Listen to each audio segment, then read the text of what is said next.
Electronics এবং print মিডিয়ার সাংবাদিক সুবিধন এবং এই সমান্তর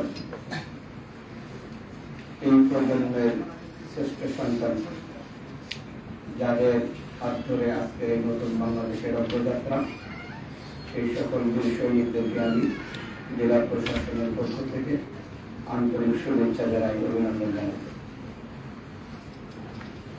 বক্তব্য দেওয়ার আসলে বেশি কিছু নাই, আমরা সকলে জানি অনুভূতিটা কিরকম, এটা কারোর অজানা কিছু না।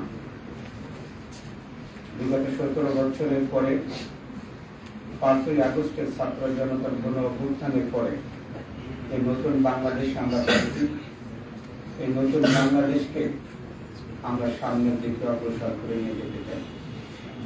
ছাত্র জনতার গণ অভ্যুত্থানের যে রক্তের বিনিময়ে আমরা যে নতুন বাংলাদেশ পাইছি, এই রক্তের সাথে যেন কোনো মানুষ বেইমানি না করে, এই রক্তের উপরে দাঁড়িয়ে কোন মানুষ যেন দুর্নীতির সাথে কোনো আপোষ না করে, এই রক্তের উপরে দাঁড়িয়ে কোন মানুষ যেন তার সততা, তার সাহসিকতাকে যেন ভুলে না যায়।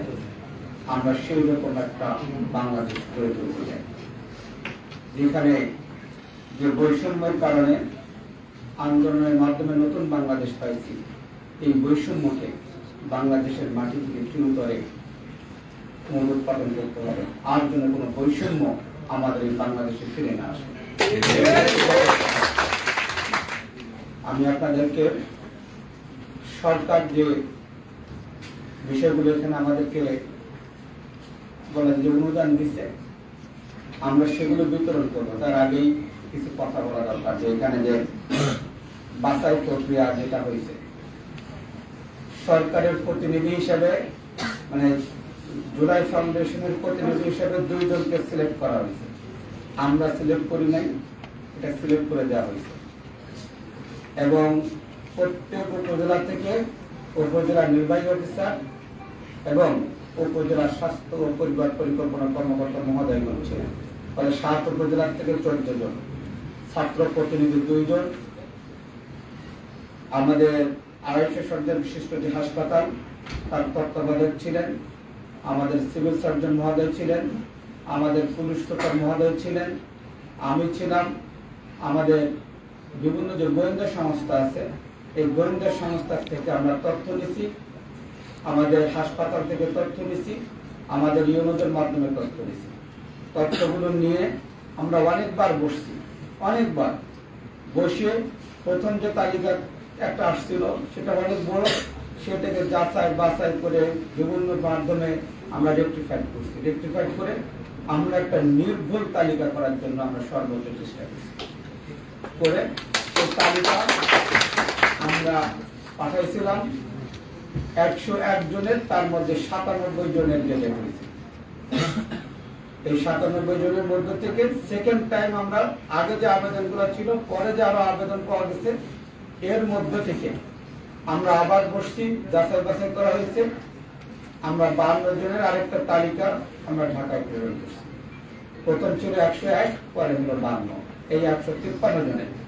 এরপরে যারা আরো আবেদন করতেছে এবং পূর্বের যে আবেদনগুলো ছিল, সেই আবেদনগুলো আমরা ফার্দার আমাদের যে গোয়েন্দা সংস্থা আছে, আমাদের যে বিভিন্ন হাসপাতালে যারা আমাদের যে ছিল, সেগুলো নিয়ে আবার আমাদের হচ্ছে ভেরিফিকেশন হচ্ছে।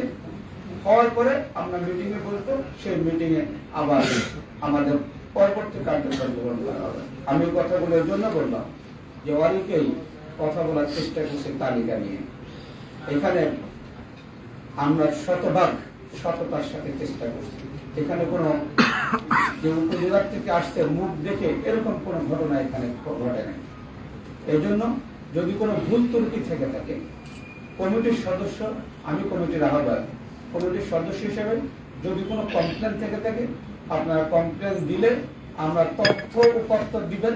সে তথ্য উপাত্ত ভিত্তিতে যদি হয়, আমরা সেটাকে আমরা অবশ্যই আমলে নিয়ে আমরা ঢাকা পাঠাবো, অবশ্যই। এটাতে এরকম না যে এটাই। আমি তো আবারও বললাম, যদি কোনো ডকুমেন্ট থাকে আপনারা অবশ্যই সরাসরি জেলা প্রশাসনের কাছে দিতে পারবেন, সরাসরি জেলা প্রশাসনের কাছে, এবং এই বিষয়টা আমলে নিয়ে পরবর্তীতে ব্যবস্থা গ্রহণ করা হবে। আমি আর সেদিকে যাব না। আমরা যে আমাদের ছাত্ররা যারা আছে, আমি আপনাদেরকে বলবো, আমাদের এখানে সুদীজন সাংবাদিকগণ, আমাদের বিভিন্ন দপ্তরের কর্মকর্তাগণ, আমাদের এখন সামনের দিকে অগ্রসর হওয়ার সময় আমাদের নিজেদের মধ্যে ভ্রাতৃত্বের বন্ধনটা অটুট করতে হবে। নিজেদের যে শক্তি ছিল, নিজেদের যে সামর্থ্য ছিল, নিজেদের পরিকল্পনা, এইটাকে গুছাইতে হবে। গুছাই সামনের দিকে একটা টার্গেট ফিক্স করতে হবে যে আমরা কোথায় যেতে চাই।